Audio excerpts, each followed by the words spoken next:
잠언 14장에서는 지혜로운 여인과 또 미련한 여인을 서로 이제 비교를 하고 있습니다. 1절을 오늘 보시면은 이렇게 얘기하죠.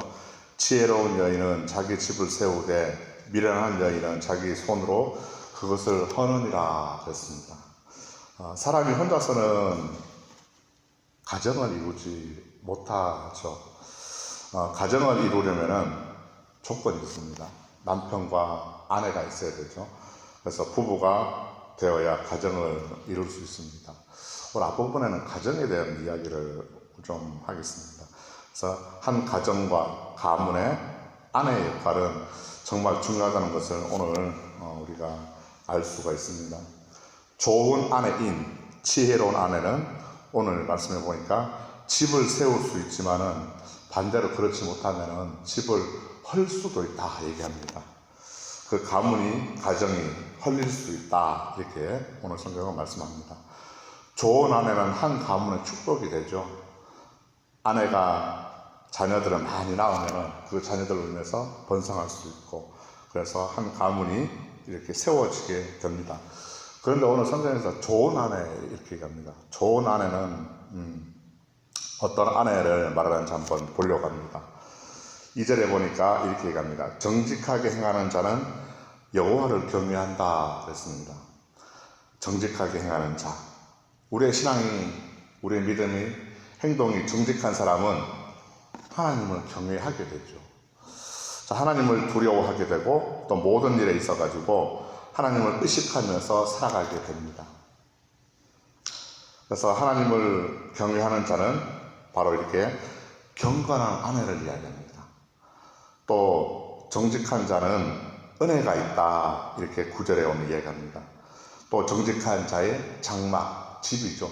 정직한 자의 집은 오늘 11절에 보니까 흥하게 된다고도 말씀합니다. 4절에는 또 이렇게 얘기합니다. 소가 없으면 깨끗하려니와 소의 힘으로 얻는 것이 많다 그랬습니다. 소가 없으면 아무래도 치울 것이 없겠죠. 할 일이 없지 않습니까? 그렇지만 반대로 소가 있으면은 그 소의 힘을 얻으려면은 어떻게 됩니까? 부지런해야 된다는 얘기입니다. 소에게 밥도 줘야 되고 또 소똥도 치워야 되고 또 소가 아픈지 잘 돌봐야 됩니다. 우리 교회도 이 염소로 인해서 참 염소에 신경을 많이 써주신 분들 계시죠. 장모님도 계시고 사부님도 계시고 소에게 풀도 뜯어줘야 되고 밥도 줘야 되고 할 일이 많습니다. 염소가 없으면은 그런 거 안 해도 되겠습니까? 그런 것처럼 소가 있으면은 소에게 또 밥도 줘야 되고 똥도 치워야 되고 할 일이 참 많습니다. 소가 아픈지도 돌봐야 되고 그래서 이제 소의 힘을 빌려서 농사를 지을 수 있습니다. 옛날에는 밭을 갈 때 소에다 전기를 매가지고 이렇게 밭을 갈아야 되겠습니까? 그렇게 소의 힘을 얻을 수가 있습니다. 이렇게 소를 돌보고 소의 힘을 빌려서 일하는 것처럼 부지런한 아내가 좋은 아내다라는 것입니다. 또 좋은 아내는 어떤 아내냐? 오늘 성경에서는 신중한 아내가 좋은 아내라고 이야기합니다. 아내는 신중해야 됩니다. 29절을 보시면 이런 얘기가 나옵니다. 노하기를 더디하는 자가 나옵니다. 노하기를 더디하는 자, 바로 이제 화를 잘 내지 않는 사람이죠. 신중한 사람을 말합니다. 그 사람은 크게 명철하여도 이렇게 얘기합니다. 크게 명철하여도 마음이 조급한 자는 어리석음을 나타낸다고 이야기했습니다. 그러니까 노하기를 더디한 사람, 신중한 사람은 크게 명철을 얻는다 얘기합니다. 또 반대로 신중하지 못하면 어떨까요? 17절에 보니까 이렇게 얘기합니다. 그러니까 노하기를 습히 하는 자죠. 화를 잘 내는 사람, 버럭 잘하는 사람, 욱 잘하는 사람. 이런 사람은 신중하지 못한 사람은 어리석은 일을 행하고 악한 계교를 꾀하는 자는 미움을 받는다 이야기합니다. 그래서 신중하면 명철을 얻게 된다. 이것이 복입니다. 자, 그러나 신중하지 않으면 반대로 어리석은 일을 행하고 미움을 받게 되죠. 자, 좋은 아내가 어떤 아내인지 한번 세 가지를 잠깐 봤습니다. 좋은 아내는 하나님을 경외하는 경건한 사람을 이야기합니다. 또한 부지런하고 또 신중한 사람이 바로 이렇게 좋은 아내라고 얘기합니다. 자, 성경은 이런 자를 가리켜서 바로 슬기로운 아내라고 말씀합니다. 슬기로운 아내가 좋은 아내라고 하나님은 말씀하세요. 한 가문은, 한 가정은 이 슬기로운 아내로 인해서 가정이 원만하게 될 수가 있습니다. 만약에 우리 가정에 어려움이 있다면 물질적으로 또 부채도 있다고 하면 그 부채를 없앨 수도 있겠죠. 또 소득이 늘어나서 집에 양식을 비축할 수도 있게 되고 또 자녀들을 잘 돌보고 잘 양육할 수가 있습니다. 이렇게 되면 어떨까요? 집안에는 평안하고 또 사랑이 가득하게 되겠죠. 밖으로는 이웃에게 좋은 귀감이 되고 그런 가정이 되어서 그 집은 든든하게 세워지게 될 것입니다. 자, 이런 가정이 화목한 가정인 줄로 믿습니다. 이렇게 좋은 아내는 한 가문에 있어서 정말 중요하다는 것을 다시 한번 생각해 보게 됩니다.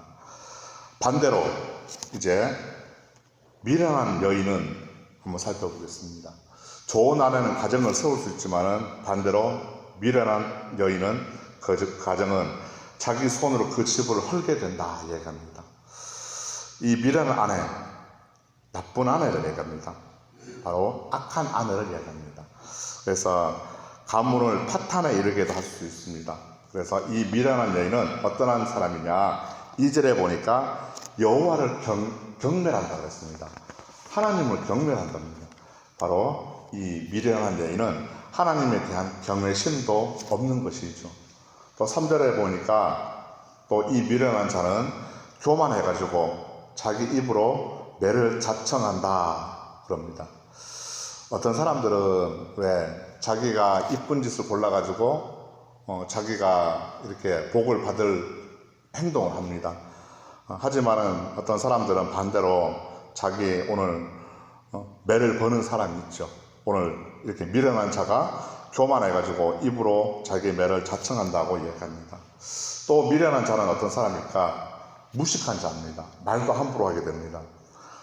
그런 자에게서 성경은 너는 떠나라고 이렇게 경고를 하죠. 7절에 보니까 이렇게 얘기합니다. 너는 미련한 자의 앞을 떠나라. 왜? 그의 입술에는 지식이 있음을 내가 보지 못했기 때문이라 이렇게 얘기합니다. 자, 미련한 자는 악한 일을 쉽게 저지르죠. 왜냐하면은 9절에 있는 것처럼 미련하고 악한 자는 죄를 심상히 여기기 때문이라고 했습니다. 이 심상히 여긴다는 것은 가볍게 여긴다는 거거든요. 죄를 아무렇지 않게 생각한다는 겁니다. 그런데 그래가지고 그 집은 그런 사람들은 어떻게 되느냐? 결국은 망하게 된다는 겁니다. 11절에 보니까 악한 자의 집은 망하겠고 그랬습니다. 결국은 이 악한 집은 망한다는 거죠. 자, 이렇게 지혜로운 여인과 미련한 여인을 서로 오늘 비교를 하고 있습니다. 여기까지는. 자, 우리의 자녀들은 언젠가는 부모의 곁을 떠나가지고 한 가정과 한 가문의 가족이 될 겁니다. 다 자녀가 크면은 부모의 곁을 떠나가지고 시집장가 다 갈 거죠. 계속해서 우리 부모의 품 안에 품고 있는 자식이 아닙니다. 품 안의 자식이. 언젠가는 다 떠나가지고 한 가정의 가장이 되어야 되고 또 한 가정의 아내가 되어야 될 것입니다. 그때를 위해서라도 우리 자녀들에게 어떻게 될까요? 하나님의 말씀으로 또 하나님 기뻐하시는 사람들로 또 지혜롭게 집을 세울 수 있는 그런 자들로 잘 우리가 하나님 말씀으로 양육해야 될 줄로 믿습니다. 우리 하나만 더 보면은 12절을 한번 보고 싶습니다. 12절 보니까 이렇게 얘기합니다.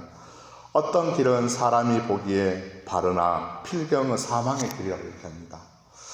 무슨 얘기일까요? 이것은 어떤 사람들을 보기에는 정말 올바르고 곧고 잘 가고 있습니다. 그런데 결국은 깨닫지 못하고 그 길은 끝은 사망이라고 얘기합니다. 이것은 자기 기만을 얘기합니다. 자기 자신을 속이는 일을 말하거든요. 이런 겁니다. 내가 헌금도 많이 하고 내가 교회 청소 열심히 하고 또 예배는 절대 안 빠지는 사람. 그러니까 나는 나중에 하나님 만나면은 상급이 많을 것이고 하나님 칭찬해 주시겠지 이렇게 생각하는 사람입니다. 그래서 자신을 합리화시켜가지고 당위성을 찾는 거죠. 남들이 보기에 열심히 합니다. 그러니까 내가 생각하기도 열심히 하는 것 같죠. 자, 그래서 자기 자신 스스로가 잘한다고 지금 내가 생각하고 있는 겁니다. 내가 예배는 하나도 안 빠지고 다 드리니까 나만큼만 하라고 해. 이런 생각을 갖고 있죠. 또 아니면 또 세상적인 일을 또 즐길 때 또 세상적인 어떤 일을 할 때 뭐 이 정도는 괜찮겠지 뭐 하는 겁니다. 하나님 봐주겠지 하면서 자기 자신이 스스로가 속아 넘어가는 경우가 있습니다. 우리 이 본문 12절 말씀에서 중요한 것이 있습니다. 무엇이냐? 많은 영혼들이 자기 스스로가 속아 넘어가는 그런 결과를 얻게 되는 것을 우리가 알 수 있습니다. 자기 자신이 죽어가는 걸 모릅니다. 내 영혼이 그것이 지금 잘 가고 있다고 생각하는 겁니다. 하지만은 그 결과는 사망이라고 말해줍니다. 이런 사람들 겉으로 보기에는 정말 신실한 사람들입니다. 믿음이 좋은 사람들이죠. 예배도 잘 드리고 기도도 잘 하고 신앙생활 교회 청소 열심히 하고 하니까 아이고 어떻게 그렇게 열심히세요 하니까 자기도 믿음이 좋은 것처럼 생각을 하죠. 그들의 믿음은 남들이 보기에도 자기가 보기에도 정말 바른 믿음입니다. 자기들의 모습을 스스로 볼 때도 뭐 이 정도 하면은 열심히 한다고 생각을 하는 거죠. 그래서 그런 자신의 믿음을 누가 이렇게 좀 하소 그러면은 남의 얘기 절대로 안 듣는 사람들 있죠. 그 믿음을 끝까지 지켜가게 되는 사람. 자, 그런데 여기서 중요한 것을 저는 이렇게 한번 생각해 봤습니다. 우리도 내 자신을 한번 돌아볼 수 있었으면 좋겠다 생각이 듭니다. 내가 지금 바른 길을 걸어가고 있는지, 뭐 그렇게 생각이 든다면은 그 길이 하나님 보시기에 정말 바른지 한번 생각해 보아야 할 필요가 있습니다. 우리의 길은 사람이 보기에 바른 길이 아니라 하나님 보시기에 바른 길이 되어야 할 줄로 믿습니다. 그 길은 우리의 생각과 다를 수가 있습니다. 그 길은 또 불편할 수가 있습니다. 그 길은 때로 힘들 수가 있습니다. 우리 주님은 저와 여러분을 위해서 고난의 길을 가셨습니다. 십자가의 죽음을 선택하셨죠. 주님이 걸어가신 그 길은 어떤 길입니까? 하늘의 보좌를 버리셨고 또 자기 자신을 비워서 종의 형체를 가지시고 사람들과 같이 되신 그 길이라 말씀하십니다. 예수님은 하나님의 뜻을 이루기 위해서 죽기까지 복종하셨습니다. 그렇기 때문에 우리는 어떤 길을 가야 될까요? 사람의 보기에 바른 길, 이건 사망의 길이라고 그랬습니다. 이 길이 아니라 예수님이 저와 여러분을 위해서 가신 그 길을, 십자가 길을 기억하면서 죽기까지 복종하신 그 길이 헛되지 않도록 우리는 죽어가는 생명을 구하는 진실한 증인의 길을 걸어가야 될 줄로 믿습니다. 오늘 한번 25절 한번 보실까요? 성경 25절 보시면 진실한 증인은 사람을 생명에 구원한다 그랬습니다. 진실한 증인은 사람을 생명에 구원한다. 우리는 주님의 진실한 증인의 길을 걸어가야 될 줄로 믿습니다. 이 길은 영광의 길이고 은혜의 길인 줄로 믿습니다. 복된 길이고 생명의 길, 또 소망의 길인 줄로 믿습니다. 저와 여러분이 가는 이 길은 어떻게 우리가 얻은 길입니까? 자, 내 힘으로 얻은 길이 아니죠. 내 능력으로 얻은 것이 절대 아닙니다. 오직 은혜로 얻은 길인 줄로 믿습니다. 은혜라는 것은 우리가 잘 아는 대로 받을 자격이 되진 않지만 값없이 주어진 것이 은혜지 않습니까? 자, 받을 자격이 없는 저에게 또 우리에게 주신 선물인 줄로 믿습니다.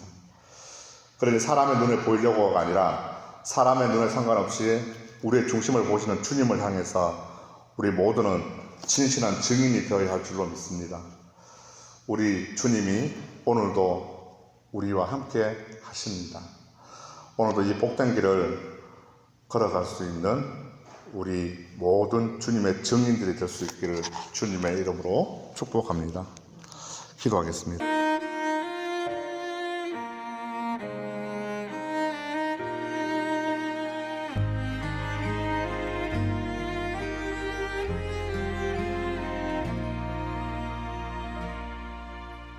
나는 하나님을 예배하는 예배자입니다.